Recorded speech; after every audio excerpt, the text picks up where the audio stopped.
whether we want to or not, there's going to be an AI industrial revolution, and it's going to eliminate a lot of jobs overnight. Yep. I think this show can't exist in an AI world.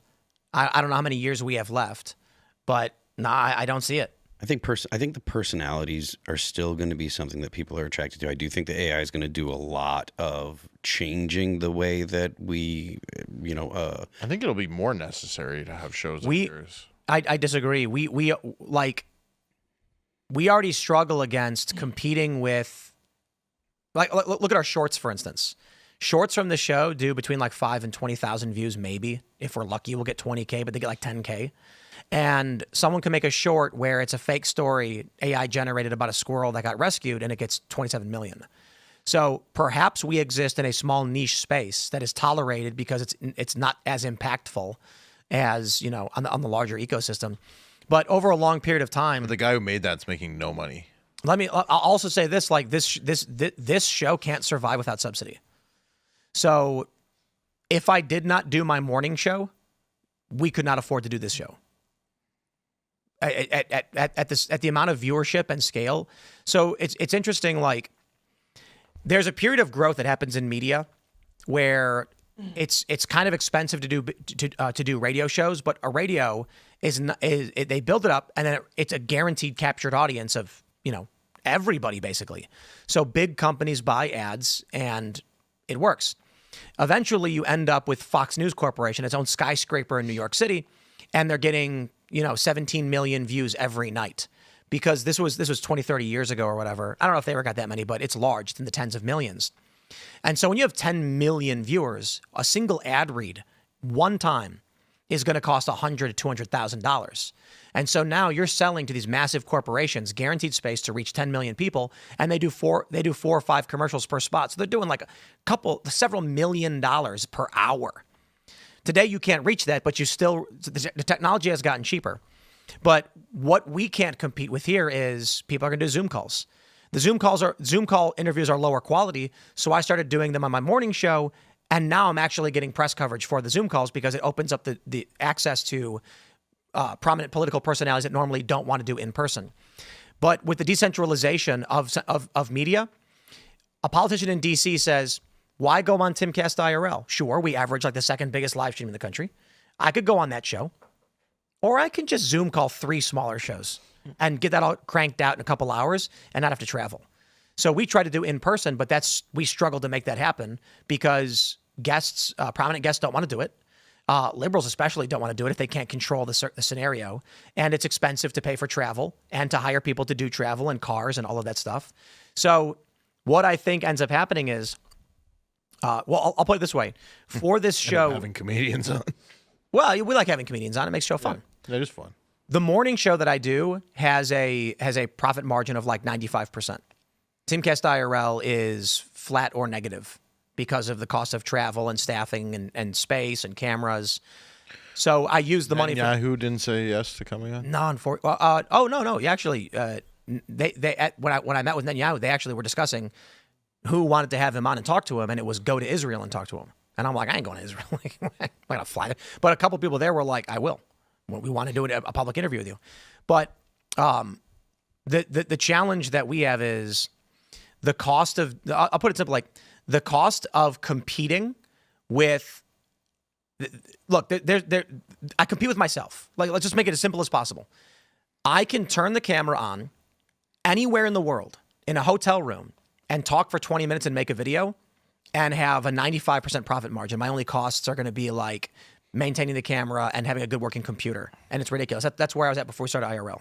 IRL's got massive infrastructure to be able to do a sit-down live show every night, flying people in. That's the distinction. So right now, every day, there is a new young person producing content with a massive profit margin where they sit in a room with a low-cost camera, and Timcast IRL is an older system that struggles. Fox News and MSNBC and CNN largely survive because they have carriage fees that still exist because there's an older population that still pays for those carriage fees. We don't have that. So when the generation that watches shows in person and likes this die or retire and stop paying attention, there's no way this show is going to be able to compete with AI-generated content and young people. So the only outcome would be my morning show turns into something like that, I guess. Well, thanks for having me on, man. Appreciate it. My point ultimately No, is, but yeah, it's scary. I don't know how much time this show has. Maybe None of us have like every AI could take everything really. But, I think it will. But that hopefully everything gets cheap. So we can just chill at home, and then that's why they need to legalize the drugs and so sit at home. And he's not wrong. Without work or purpose, people become unhealthy and angry and violent. So this is like mouse utopia territory, like Rudyard Lynch was saying.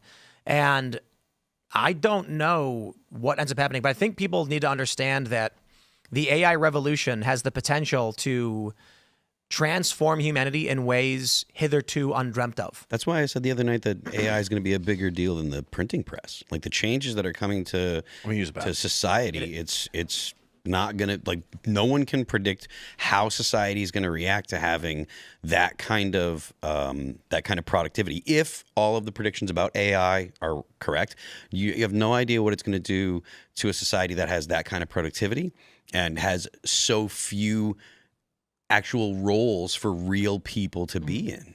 You know, I mean, there's a lot of people that when they retire, 6 months later, they kick the bucket. Or they go get another job. Very frequently. But I think what is it? The most common age of death is just after retirement. Yep. And that's, if you're an older person, you retire and maybe your significant other has passed away.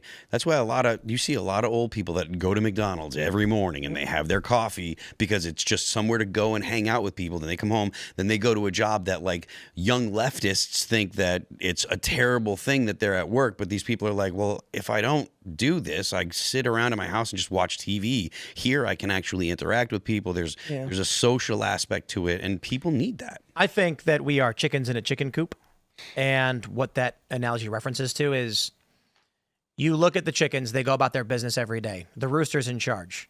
Among the chickens, they know who's the boss. There is a super hen. She clucks around and she's top of the pecking order. And there's a rooster who watches over them and he tells the women what he wants. We don't interfere in their daily lives. They have their hobbies, whatever it may be. I don't know, eating bugs. And then we come in and we take from them what we want. I don't see why there's an argument that humans are free from this exact circumstance. We do it to every other animal. Why would humans not do it to themselves? In fact, we did it for generations with slavery, and slavery still exists. So what I mean by that is the interests of the American public to whatever superstructure exists in government, they don't care about your day-to-day lives. They don't seek to interfere in us sitting here bucking amongst ourselves. I don't care what the chickens are balking about, as long as I get my eggs. Only when there is an interference in the work product of your labor do you then get some kind of crackdown where the person goes in and breaks it up. Mm-hmm. So I think it is fair to say, whether it is the existing U.S. government, deep state, whatever you want to call it, or just a superstructure without a nucleus, powerful individuals that have wants and desires and requirements, they ultimately don't care about the will of the people insofar as, if it doesn't destabilize the eggs that are produced, we don't care what they do. If the system destabilizes, they'll come in and stabilize it however they have to. So when you see Trump himself get flustered over Epstein, Dan Bongino and Kash Patel, all of a sudden, phase 2 of the Epstein release is literal nothing. You have to wonder if the farmer came in and kicked the rooster and told him to back the F off. This is like when Trump swore during the Iran stuff, and I was like, that's bad. Like, everyone's laughing about him. Like, it makes him look out of control. It takes away from the gravity of his position when he loses his cool. Maybe. But I think it showed that the boot was coming down. Like, it's just, it worries you. Yeah. But I don't think the president is the most powerful person on the planet necessarily, because the president has limitations, and there's like, in skateboarding, someone might ask, like, who's the best skateboarder in the world, and it's like there's no such thing. Because everybody does it in a different way. He's got nothing on Mecha Hitler. Nothing. He's the best. But, and what I mean by that is, when it comes to the power structures of the planet, there are people that Trump has concerns about and has fears about and is beholden to. He knows that if Saudi Arabia starts dumping oil into the system, it's going to cause chaos back at home. So he's worried about whether or not he's going to piss them off too much. And then you get these superstructures, essentially. Thanks for checking out this clip from Timcast IRL. Make sure to watch the show live Monday through Friday at 8 p.m. Subscribe to this channel, and we will see you all there.